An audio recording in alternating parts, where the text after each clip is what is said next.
There are languages that require no words.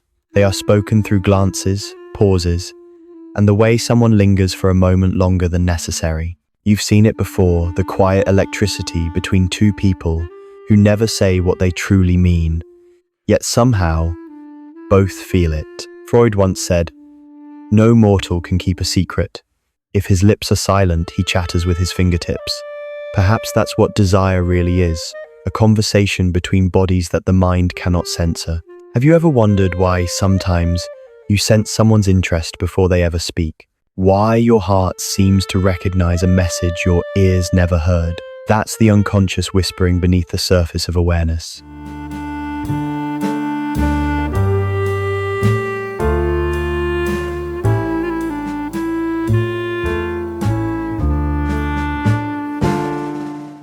Women, like all humans, carry a map of instincts written deep within the nervous system. Yet, society teaches them to conceal more than they reveal, to smile without meaning too much, to look without staring too long, to express warmth while protecting themselves from misunderstanding. And so, their bodies speak in riddles. A hand brushes the hair behind the ear. A voice softens for just a second. A look lingers, then retreats, as if nothing happened. It is not manipulation.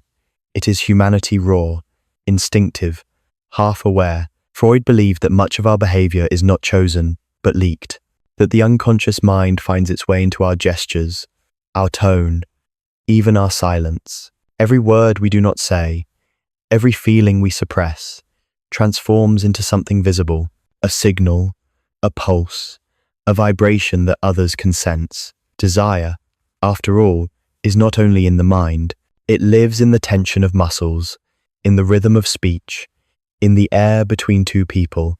It is a language we all once knew before culture taught us to speak in restraint. The truth is, attraction has always been older than logic, older than reason.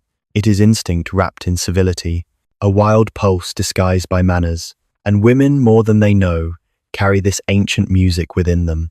Each gesture, each subtle cue, becomes a verse in the quiet poetry of connection. But behind that poetry lies something deeper, a stage the conscious mind cannot control, where the body, the gaze, and the heartbeat perform a story the lips would never dare to tell.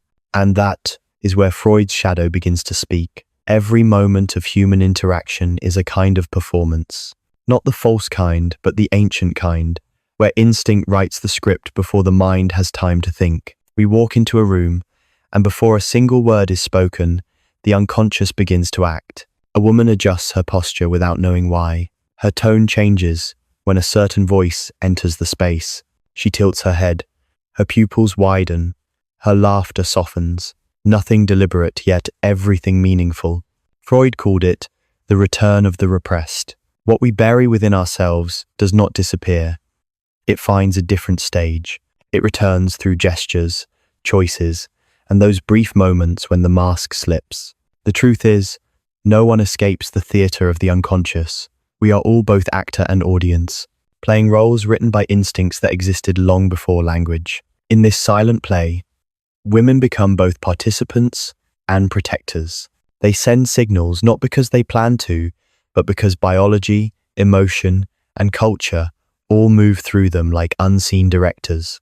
A flicker of attraction can appear in the eyes before the mind even notices it. And yet, when you look closely, attraction is not only about the body, it's about safety, power, vulnerability, and emotion. The unconscious knows this. It speaks in coded signals, testing, "Can I trust you? Will you understand what I am not saying?" Have you ever felt that magnetic pull, that moment when the air between two people feels charged, yet both pretend nothing is happening? That's the unconscious conversation, two psyches meeting before the words ever do. Carl Jung once said that the things we cannot face within ourselves appear outside of us as fate. Perhaps attraction is one of those things, a mirror where we project what we secretly long for but cannot yet name. It's why certain people draw us in without effort, why a voice, a scent, or a look can feel strangely familiar, as if the soul remembers something the body forgot. In this hidden theatre, women often play roles written by both nature and nurture, to attract, to protect, to conceal, to reveal. And the brilliance of it all is that none of it needs to be conscious, because the unconscious, that vast, silent ocean beneath our behavior, always finds a way to speak. And when it does not use logic. It uses the body, the rhythm of breath, the movement of eyes, the small betrayals of composure that say what words never could. But what happens when this unconscious language meets the social mask? The learned restraint, the pressure to appear proper, the fear of being misunderstood. That is where the real paradox begins. Society has always taught women to be both seen and unseen, to express beauty, yet not too boldly, to invite attention, yet not appear to seek it, to be warm, but never too open. And so begins the paradox, a constant dance between nature and nurture, instinct and expectation. Freud once described repression as the cornerstone of civilization. He believed that the price of living together in peace was the suppression of instinct.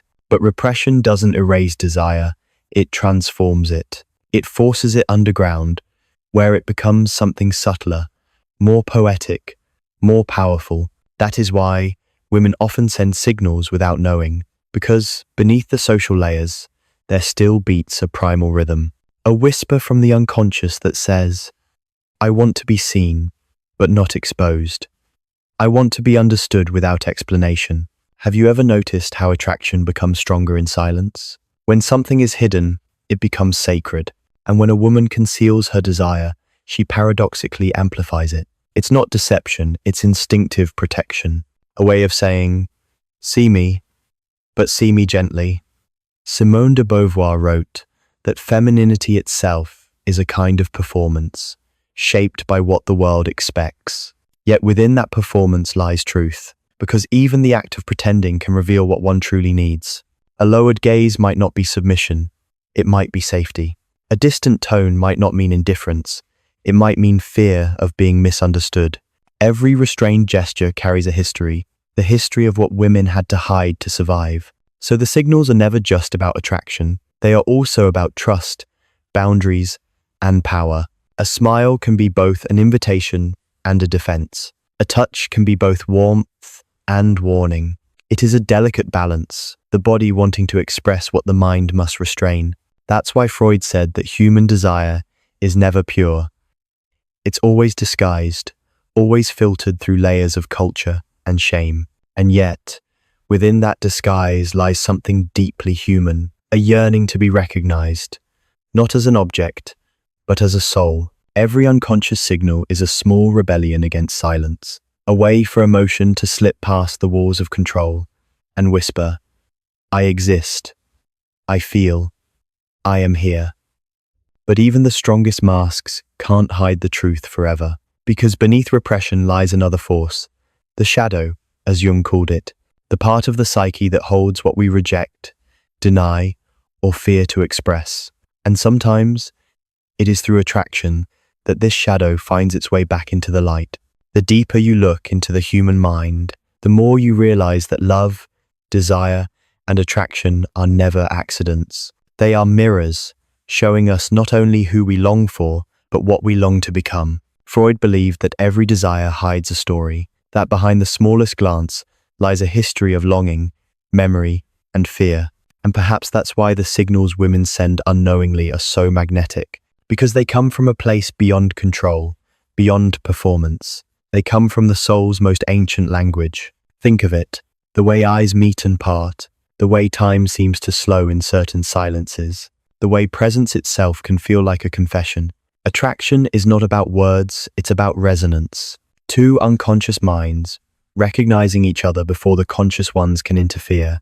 That is why it feels so powerful and so terrifying. Jung once wrote that the meeting of two personalities is like the contact of two chemical substances. If there is any reaction, both are transformed. And so it is with these hidden signals. They do not just express desire, they awaken it, reshape it, evolve it. Because every attraction, even the fleeting kind, teaches us something about who we are and what we repress. The woman who sends signals without knowing is not manipulating. She is expressing her humanness, her sensitivity, her instinct to connect. And the man who receives them is not simply perceiving. He is interpreting through his own desires. his own shadows, his own story. In the end, attraction is not a strategy. It is a language of the body, written by evolution and spoken by emotion. It is not about dominance or seduction, but about recognition.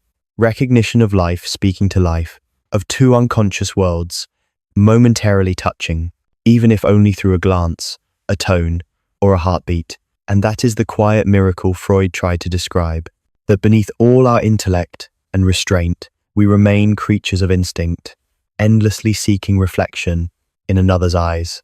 Perhaps the real secret is this: the signals we send without knowing are the truest ones of all, because they come from the part of us that cannot lie, the part that loves, wants, fears, and hopes all at once. So the next time you sense something unspoken, a shift in tone, a glimmer in the eyes, a silence that lingers too long, don't rush to label it. Just feel it, because what you're witnessing is not manipulation. It's nature revealing itself softly, invisibly, beautifully, the poetry of what cannot be said, the psychology of what cannot be hidden. And in that silence, between two souls, the unconscious finally speaks.